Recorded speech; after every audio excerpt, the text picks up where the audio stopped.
Hey, let's jump into this explainer and fix that annoying Wi-Fi IP config error right now. If you're staring at this frustrating network error, you're definitely not alone. Let's get it solved. Basically, Windows just can't grab the IP address it needs from your router to get online. First things first, try a quick reboot of both your PC and your router. If that doesn't work, try disabling and re-enabling your Wi-Fi adapter. Sometimes it just gets stuck. Next up, run the built-in Windows Network Troubleshooter. It can often find and fix issues automatically. From here, you can check your router to ensure DHCP is enabled or just set a static IP. Still no luck? Okay, let's open Command Prompt as an administrator for some deeper network resets. Once you're in, type these exact commands to completely reset your TCP/IP stack.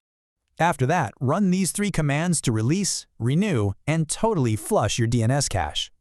If the command line trick failed, try a full Windows network reset straight from your settings. Now, driver issues could be the culprit, so let's go ahead and open up Device Manager.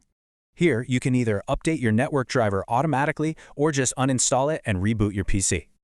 One of these usually does the trick. So, which fix finally got you back online today?